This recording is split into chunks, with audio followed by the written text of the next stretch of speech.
Oh, and welcome back, everyone. Scootsy16 here with another episode of the Chemlock League. The Tundras finally get their first win here in Season 3, and we beat up against the Rakers and a former team member, Leonardo Owens, for that first win of the season. The offense started to break out a little bit, albeit from one grand slam from Jacques Dennis.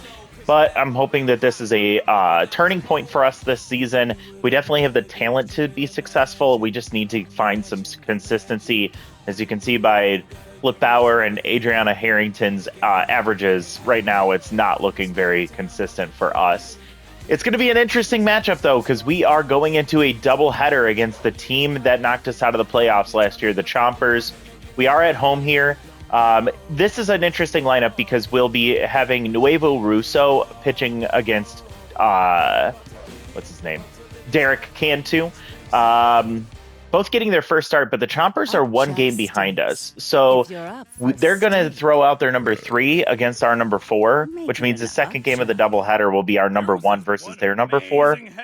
And I honestly think that we have an advantage here, as we have been able to get to Derek Cantu in games in the past. Obviously, every season feels like a little bit of a reset.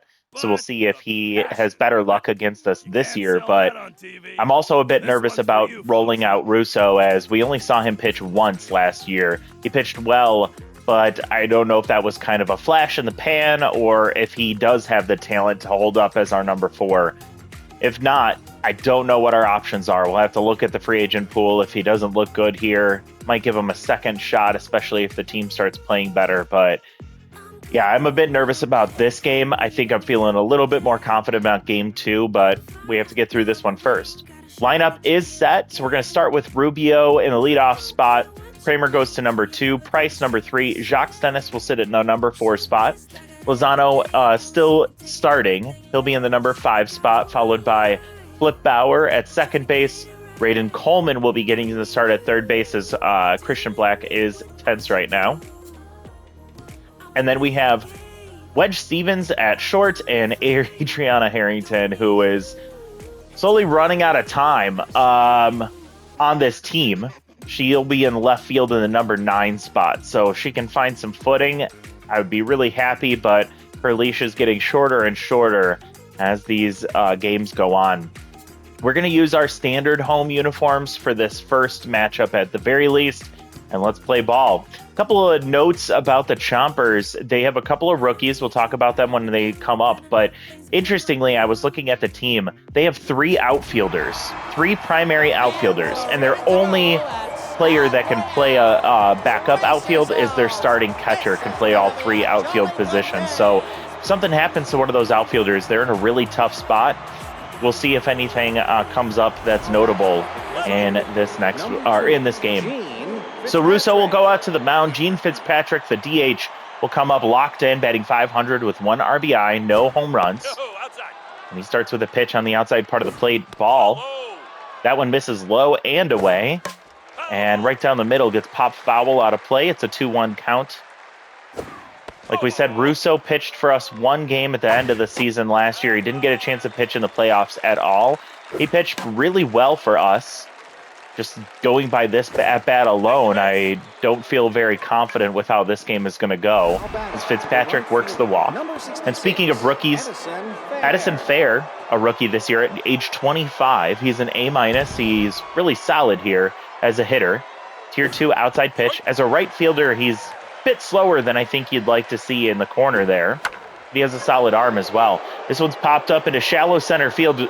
Converging on it as all 3 of those infielders, or 2 infielders and the outfielder. Ends up being Stevens that makes the catch, and the runner holds it first, so big out there. Dimple Sexton, who holds the record for most home runs in a season, comes up. Slow start, batting .167 through 2 games. No home runs, 1 RBI. One of those 3 outfielders. Ball taken, and it's a 1-1 count with 1 out and a runner on first. Ripped foul. It's 1-2 count from Russo to Sexton. It's fouled off, just making contact to stay alive there is Sexton. Long pause from Russo. Gets him chasing, but he makes contact, just barely getting the bat on the ball. And that curveball just misses the bottom of the zone. changes it up on him, and he whiffs through strike 3. So big strikeout to Dimple Sexton, the biggest hitter on this team. Now Drake comes up. He is the starting catcher, who, as we said, is the only backup outfield option. He's batting .333. No home runs, no RBIs. Takes a strike on the slider. That one's fisted to shortstop. Slow roller. Stevens with the bare hand has enough time to make the play to end the inning. So a walk to lead off the game for the Chompers offense, and then 3 quick outs. So good recovery from Russo after a long first at-bat. I don't know how long he'll go in this game, but I think we have a little bit of support from the bullpen. Although we did see Wankerstein get injured in the last game, and he got pulled early. So the bullpen's a little tired. 2 strikes to Rubio, and oh my God, tough out activates. He sent it to deep right center field, and that is over the wall. 429, literally the deepest part of the park, and it just barely sneaks over the wall. Aiden Rubio, the rookie, gets his first home run of his career. We're gonna see if we can get that ball back as it lands out in the frozen tundra, and we take an early 1-0 lead against Derek Cantu. He's immediately tense, and here comes Brock Kramer. Swings at the first pitch and grounds to second base. Former Tundra, my God, what was his first name? Jagger McMillan makes the play, and immediately getting his mojo back is Cantu against Zeke Price, who's batting .429. Probably the most consistent hitter on the team. No home runs, no RBIs, and he grounds to second base. So 2 quick outs for Cantu after giving up the leadoff home run. Dennis has been quiet this season outside of that grand slam he hit in the last game. I'm hoping that was a moment for him to kind of get back on track as he takes a strike and fouls one off. He's down 0-2 with two outs. Ball low. What looked like it could have been an ugly start to the season. A diving play from Sir Tetson. He can't make the play. The guy is so good, and he just makes too many errors. He's also locked in. He drops down to neutral mojo. And Jacques Dennis reaches. Let's see, is that an error? It is not. That was a tough play. Runner on first with 2 outs, and Lozano with first pitch Slayer. He slaps one into right field as it gets under the glove of McMillan, who can't make the play. And smartly advancing to third base was Dennis as he saw it sneak past the glove of McMillan and into the outfield. So 2 aboard, and still not an error. Those both count as hits. No speed on the base paths for Bauer, who's batting 143. Ball gets away from Drake, and both runners hold. Again, not much speed on the base paths. Bauer having a really tough start to the season. We saw him get hot at the back end of last year, ending the year with 5 home runs his rookie season. Looking like he's in a bit of a sophomore slump right now. And that'll continue as this one's popped up behind the plate. We strand 2 runners as Drake makes an easy play, just a couple steps back from where he started. But we do get the leadoff home run from Aiden Rubio, the rookie showing up here early in the season. 19 years old and showing that he deserves to be here. Sir Tedson, who failed to make a diving play in the last inning, goes from locked in to neutral. And he grounds to first here. Kramer makes the backhand and races to the bag. There's a quick out number 1, and Splits comes up. Very scary hitter here, locked in. With Tier 1 rally starter. That's a pretty negligible boost, but it's enough. He doesn't look like he's had many at-bats. He's batting 1,000 with a solo home run to his name. They did not focus on Spirited on this team, as he also has Tier 3 RBI 0. And he grounds to shortstop. So another weak contact swing from the Chompers offense. 2 down for Rasmussen, batting 167. That's a strike. Russo seems to be settling in after that initial at-bat was a walk, and Stevens reaches up and nabs that one before it gets into the outfield. That's 1 base, possibly 2, depending on how quickly it coasts to the wall. But that was a great play from our rookie shortstop. That was a quick 1-2-3 inning for Russo in the top of the second. So Coleman will come up, getting his first at-bat of the season. He had a brief opportunity with us at the beginning of last year before getting replaced by Black. Now they're platooning together at third base, and he pops up into foul territory, so Drake will make the play in front of the Tundra's dugout for out number 1. Stevens gets brought in as a great defender over there at shortstop, but slower than we'd like, weaker power than we'd like, and decent contact as he slaps that one into right center field, splits the gap, and Sexton is able to cut it off, holding Stevens to a single. He has been one of the more consistent hitters on this team. Definitely more consistent than who we see right here, Harrington. Year one's MVP, is batting 143 this season. She immediately swings at the first pitch, grounds to second, and the double play will end the inning. So another disappointing showing for Harrington early on. Average continues to drop. She's making weak contact. She's not taking advantage of her trait. Anyways, we go to the top of the third. Russo just feels like he was literally just out here as McMillan sends one to deep left field into the corner and foul down in front of Harrington. Ball misses inside. And swings through strike two, chasing inside. Approaching 30 pitches here is Russo here in the top of the third. Foul ball from McMillan fighting to stay alive. And a ground ball to first. Kramer will win the foot race. McMillan loses mojo. Russo gains mojo. And now facing off against the number 9 hitter, Wixit Porchetto. Having a solid season despite being tense. He was batting 400 with a home run, and this one he sends to deep left center field. Harrington takes control for out number 2. Nobody on, 2 down for Gene Fitzpatrick. No official plate appearance. He walked last time and got a locked in. No, I think it was locked in before that at bat. No inside ball. 2 quick balls to Fitzpatrick as Russo just seems to have a really tough time pitching to this guy. Luckily, he gets him swinging there, and a ground ball to second base is another 1-2-3 inning for the number 4 starter for the Tundras against the Chompers, who made it to the championship series last year, despite losing to the Swampers, if I'm remembering correctly. Yeah, they lost to the Swampers. They got swept in the championship series. But getting there and then getting shut down right now by this team. Very interesting. Chompers just feel a little different than they were last year. So Brock Kramer comes up as Rubio skies to center field for out number 1. And Cantu, despite giving up the leadoff home run, has actually pitched pretty well against the Tundras. Although this is like easy mode for him facing off against this offense right now. Another weak fly ball to center field. 2 down for Zeke Price. He's 0 for 1.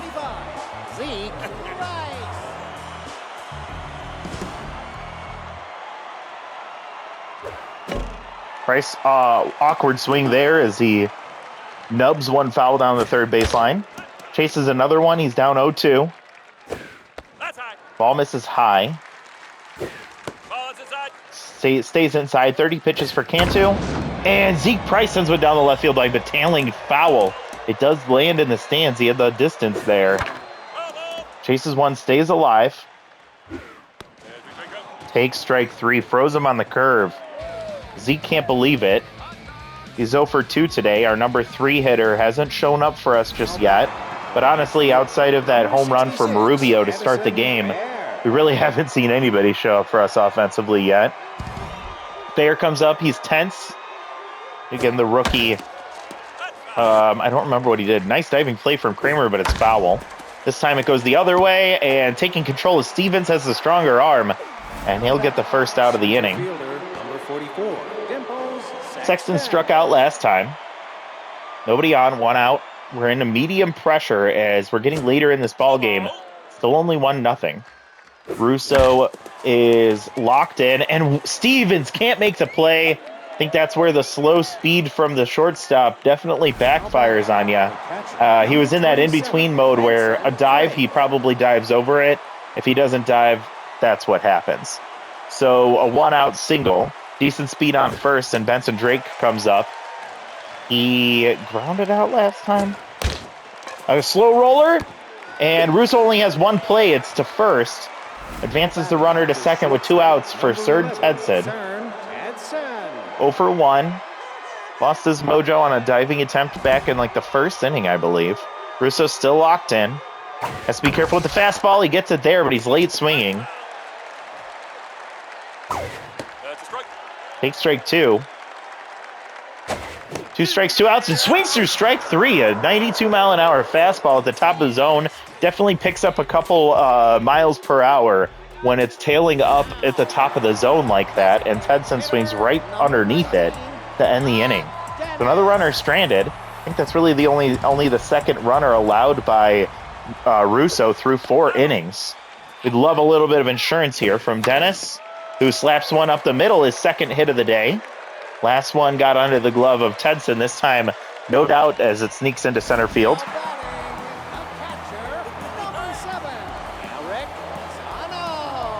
Lozano comes up, Tier 3 first pitch Slayer. I think he reached on a base hit to the right side of the second base bag last time. Takes a strike, followed by a ball. And this one stays low and in. Cantu starting to get a little bit tired here. And that one goes down the left field line. It's going to tail into the corner. Rounding second, heading to third is Dennis. As Rasmussen will get it in, heads to second base. That'll hold Lozano at first, but we have runners on the corners. Very similar situation to what we saw back in the first inning, with nobody outs this time instead of 2.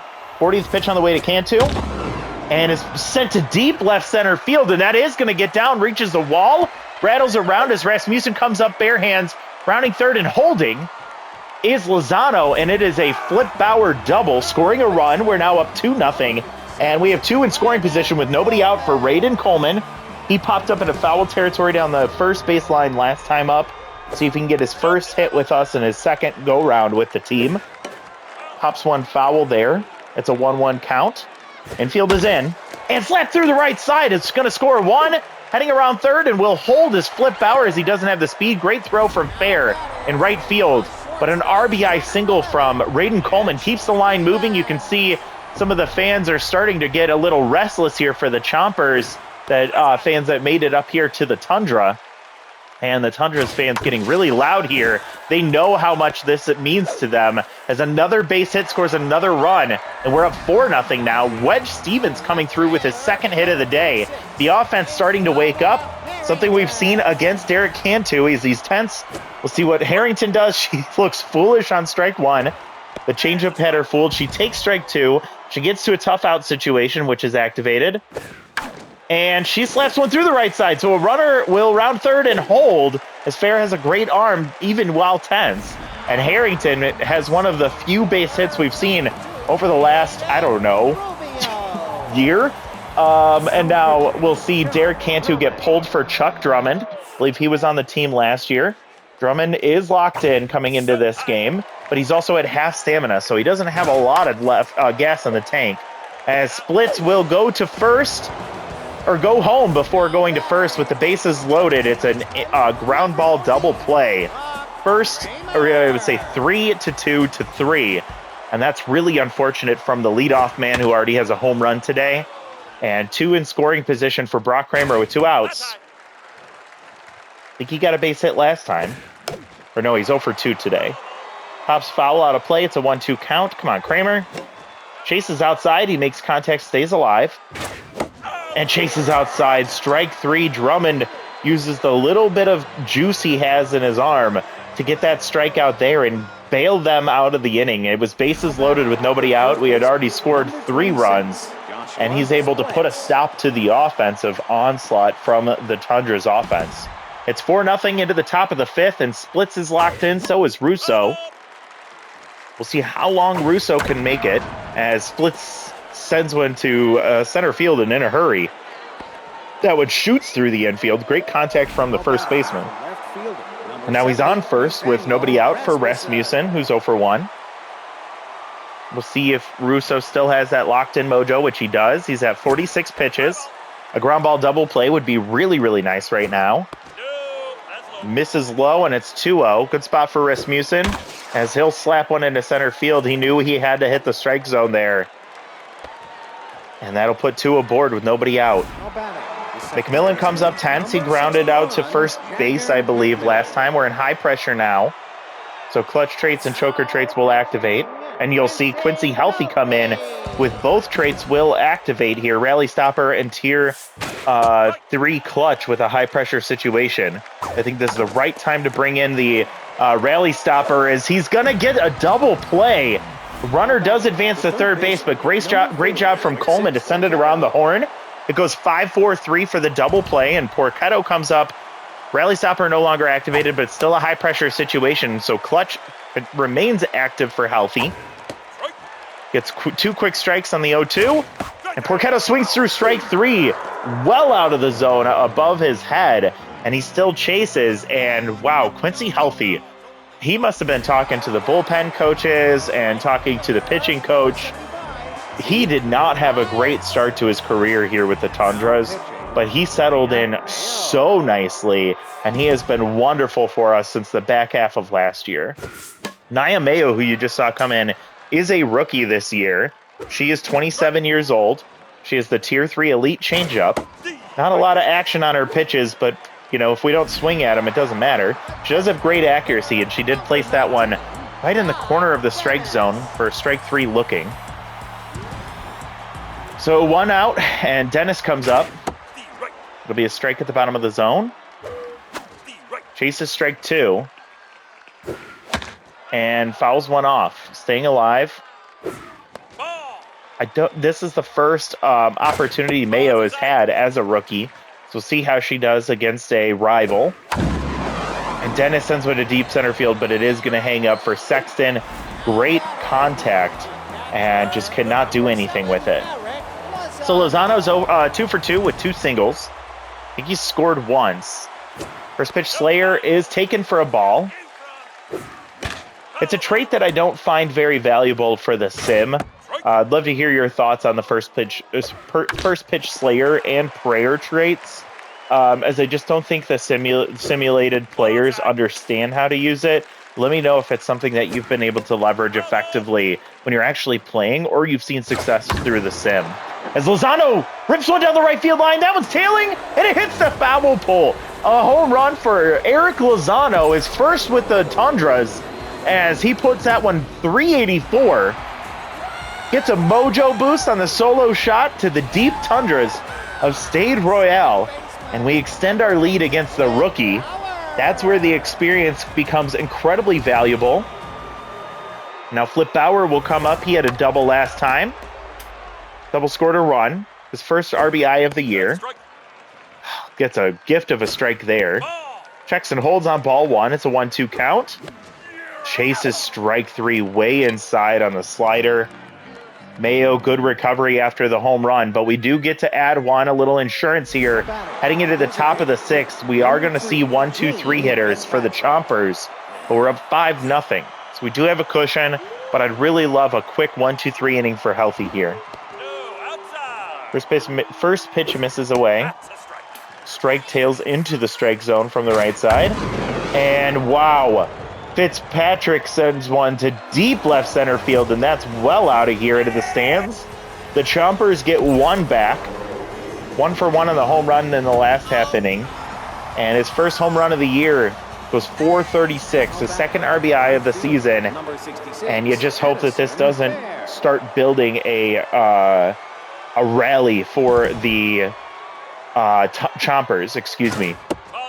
Healthy is a rally stopper, so if he can just recover quickly here, as he does not get any help from that call. Does there, so it's a 2-1 count. Fair still tense. Misses low, it's a 3-1, good spot for him. And he'll just ground to shortstop, easy play for Stevens. We get our first out of the inning, and Sexton will come up. Has a single today. We're in a high-pressure situation as we are approaching the end of the ball game here. 2 outs left to work with, and now Clutch does activate for Healthy. And Sexton sends one to deep center field, but Rubio with that speed catches up to it quickly. And that's a big out, number 2. It does turn us to the catcher, who has great hitting attributes, but hasn't been able to leverage them much this season so far. Is a 200 average, no home runs, no RBIs. And pulls one foul there. It's 1-1. Ground ball foul. Last strike for the Chompers. And it's blooped into center field over the diving glove of Stevens and keeps the inning alive a little bit longer. Drake will head to first base, and that'll bring up Serd Tenson. We're now in a max pressure situation, which I'm actually appreciating that despite us being up 5-1, I like the max pressure as it does make sense in this context. Max clutch activated for Healthy, who's already over 20 pitches. Ball outside. Misses outside. 2-1 count with 2 outs and runner on first. Fastball swung at and fouled back. Now 2-2. Pops foul once again. Healthy, do not go to that fastball. He does, and he checks and holds. It's missed inside. Full count. Runner will take off. Fouled off. We'll do it again. Runner will take off on this pitch. And another foul ball. Tedson staying alive. Last chance, and it's a ball 4 in the dirt. It'll put 2 aboard now. Healthy mad at himself as he knew he lost him there. So we're going to see Rally Stopper not activated, but we will see Tier 3 RBI 0. And that's enough for the manager to go to stiff bottom here with Tier 3 Rally Stopper as Quincy was getting tired. This is a good idea in my opinion. A 5-pitch reliever is stiff bottom. An anomaly for sure. And Splits, despite being locked in, kind of offsetting some of that RBI 0 trait. 1-2 count. Ball misses outside. Tries to get him in chase, and he doesn't bite. Swings through strike 3. This ball game is over, and Holden stiff bottom holds him down, slaps him on the ass, and we get revenge on the Chompers, who beat us up in the playoffs. We get the offense going. We get a hold of Derek Cantu once again, although it took us until the 4th inning to do anything. And we get another magnificent start from Nuevo Russo. He gives up that solo home run in the 6th inning, but really, what a wonderful performance from our number 4 against a team that is a championship contender this year. So we win 5-1, 5 runs on 11 hits to 1 run on 5 hits, no errors on either side. The Chompers get the home run from Fitzpatrick. A couple of other hits scattered around. They do get 2 walks, one from Tedson, one from Fitzpatrick, so they were able to find other ways to get on base, but still nothing really doing offensively for the Chompers offense. Rubio leads things off with that solo home run. Takes us into the 4th inning to get the offense really moving again. We do get 3 hits from Lozano, a great coming out day for him, including a solo home run. He scored twice. 2 hits for Stevens, the rookie, showing up as well. And Jacques Dennis, the vet, starting to show up. After the grand slam in the last game, he goes 2 for 3 today with a run scored. We see Bauer 1 for 3. He contributes with an RBI double and a run scored. Coleman with an RBI, and even Harrington gets a hit despite her going 1 for 2. Still don't feel great about her. Kramer and Price both going 0 for 3 with 3 strikeouts combined and 6 at-bats is definitely concerning. They were the only ones not to get a hit here today. I hope that is just a little hiccup for either of them. Although Kramer hasn't had a great start to the season. Cantu can't get through the 4th inning. He goes 3+ innings, giving up 10 hits, 4 earned runs, 1 solo home run, and 1 strikeout. Mayo comes in after Drummond shuts us down for an inning, and she gives up a home run and strikes out 2. On the other side, Russo gets the win. 4 innings plus, 3 hits, 1 walk, 2 strikeouts. And I said he gave up the home run, but it was actually Quincy Healthy, which I'm okay with, honestly. I know it skews his ERA, but 1 2/3, he gave up 2 hits. 1 was a solo home run. He walked 1 and struck out 1, but he came in and he stopped a rally. He gave up a solo home run to lead off the 6th inning when we were up by 5. So I'm not really worried about that. Of course, we'll see if that's a trend or if that is an exception, like I'm hoping it is. And Stiff Bottom comes in, gets the 1 out via strikeout. He gets the save. He stops the rally, and the Tundras get their 2nd win of the season. They're now tied. They now have a 2-2 record, so they even their record at 2 apiece. Lozano, your number 1 player. Fitzpatrick, number 2, and Rubio, number 3, with his first home run of his career. So that makes me feel a lot better. Love seeing the great pitching from our team, both starting rotation and bullpen. And this is tough because I have to dock the loyalty of one of these two. I'm probably going to say neither of them are likely going to be big future pieces of this team. I'll probably do Russo just because he's 39 years old, probably due for regression, and he already has higher loyalty. It's going to be easier to get him back if we need to. All right, next one is going to be Stiff Bottom or Wankerstein gets a mojo drop, and this is really unfair because neither deserves it, and this is tough. I think I'm going to have to go with Stiff Bottom. No, I don't know. Stiff Bottom just got the save. We're just going to do it for this one. Winkerstein's injured. He is cheaper. I'll drop the loyalty here, but I am going to try and get it back. We have a higher chance that we'll develop him too. So that's a way to get that mojo back. Hey, look, Rex Appleseed on the Streamliners. We wish him the best of luck against the Rushes in this next one. All right, a lot of happening here. Hold on. What the heck? Okay, let's see. So it's okay. Continuing to scroll, we finally get to where we left off. Since that game ended, we have development for Rivas, but a chance to gain Surrounded is not interesting to me. Player gets moved. Trampleson gets signed by the Swoops, replacing Kaysen Matthews. Doesn't look like a guy I'm intrigued by. Russo loses power. Great, he doesn't need it. Flip Bauer with development, I'd like to see that. I hate that it's contact with minus speed, but if we can bump him up to playing all 4 infield positions, that would be really nice. Although I don't think he's really going to be able to do much outside of second base right now anyways. Could play third base if we can find a shortstop to improve from like Coleman and Christian Black. We could actually find a viable option for Bauer at third base. Another player gets moved here. The Rakers drop Patrick Beal, and he does have tier 3 clutch, so could he be our backup instead of Simon Baxter? I would absolutely look into this. He's 26. He's already a great fielder with strong arm. I'm going to look at him, probably give him a star, depending on his chemistry here in just a few moments. -3 junk for the 26-year-old Quincy Healthy, so that's not great to see. The Swordfish drop Chico O'Brien, who has Stealer and Bad Ball Hitter. Holy moly. Could be an option for us here. We'll take a look at him in a moment as well. Development for Coleman, a chance to gain Slowpoke. Don't want to risk that.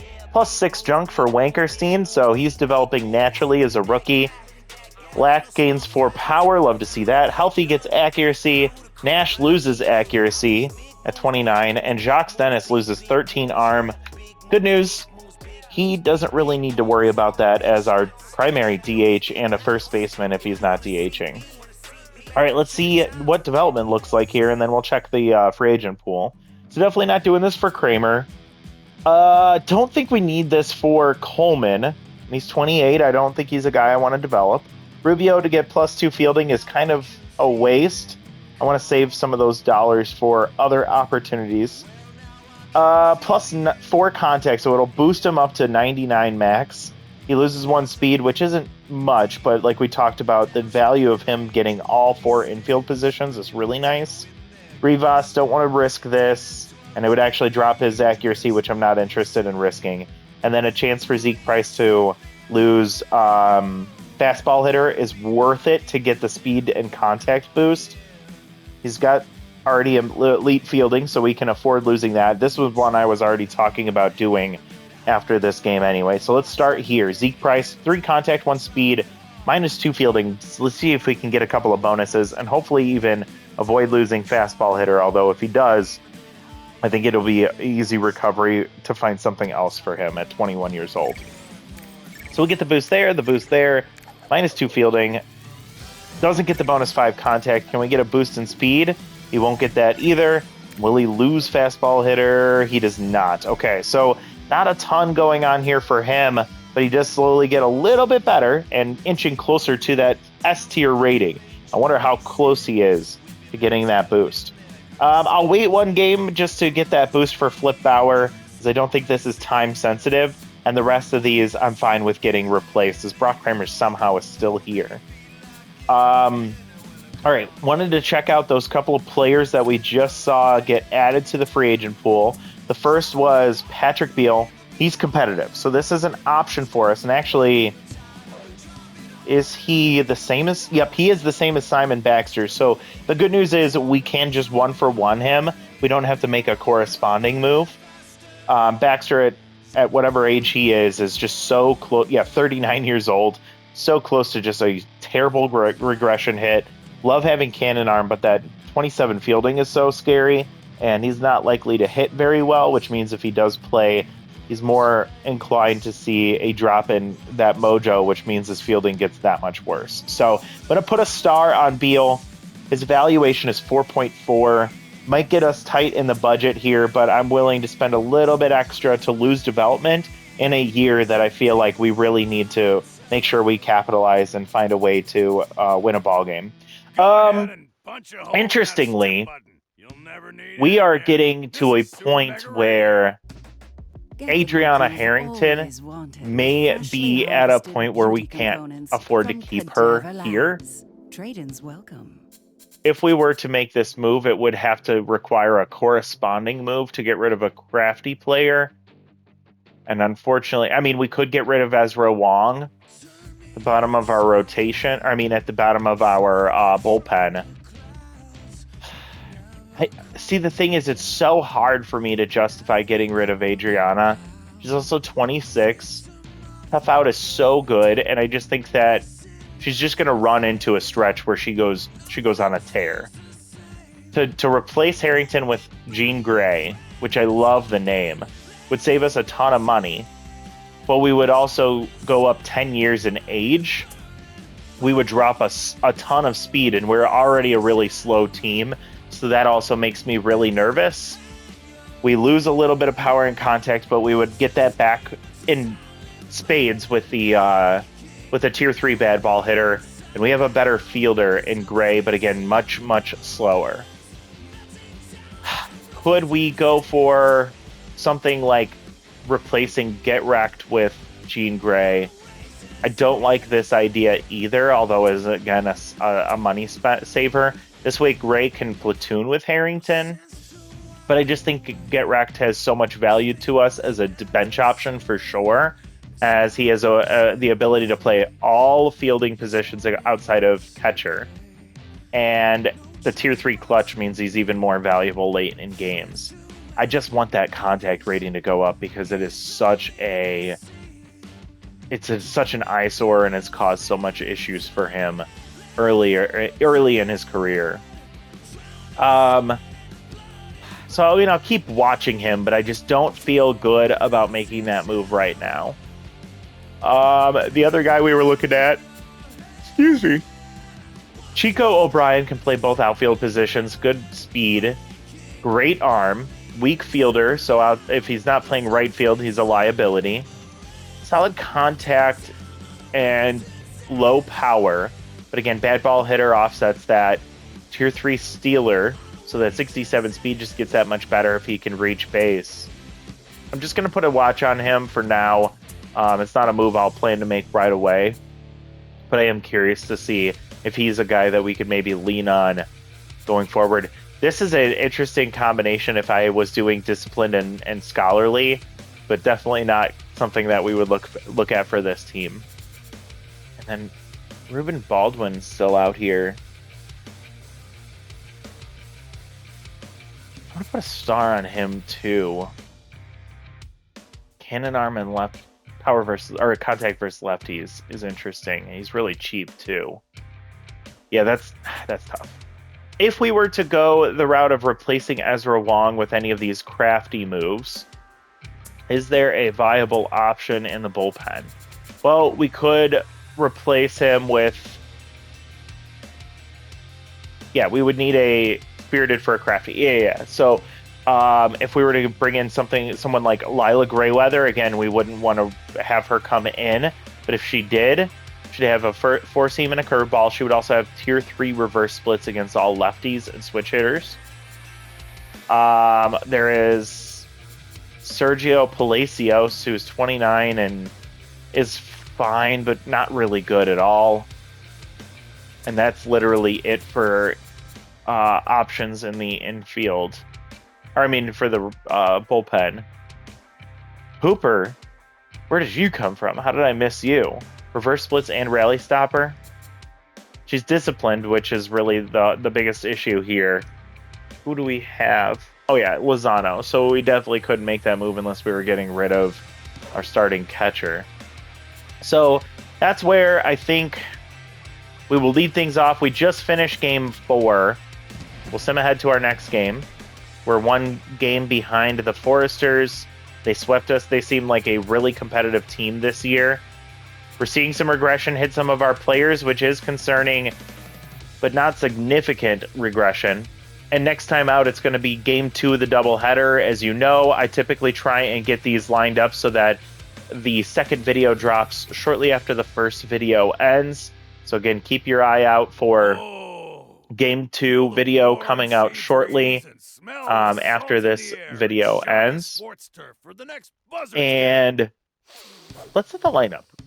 Tate Nash did not look good in his first start in the opener against the Foresters as he goes 3 1/3. He gives up 5 earned runs, including 2 home runs. He walked 1 and only struck out 2. He is our ace, and we need better from him. So I'm hoping that this is a settle in. We just speed up on the Chompers. Their offense might be spiraling a little bit. Maybe we can capitalize on that. What do we want to do with this lineup? Well, Kramer needs to get things sorted out, so I'm going to drop him down just a little bit here. Maybe after Kramer, let's move Stevens above Coleman. Price, he's going to have to deal with it. We're going to keep him in there. Despite being tense, I think he just 1 hit away from getting his mojo back. And if he continues to struggle, then maybe we can give him a rest for a day, but maybe get Wrecked coming in to replace him in right field. Everything else, I'm just going to shift up. Like we said, outside of Kramer and Stevens moving a little bit here, I'm going to leave everything exactly the same because apparently it worked. We'll stick with the primary home uniform for this game as well, and we'll see if we can get the sweep against the Chompers. That's what's happening next time out. Thank you so much for watching. If you enjoyed the video, as we work our way back to 500, go ahead and put a like down below. Please comment if you have any thoughts, opinions, or ideas for what you'd like to see on this channel or with this series. And if you haven't done so already, I would really love it if you could subscribe to the channel so you're not missing any of the other content that we have available and the series that we have going on here. But thank you so much. Hope you have a wonderful rest of your day, and we'll see you next time. Bye, everybody.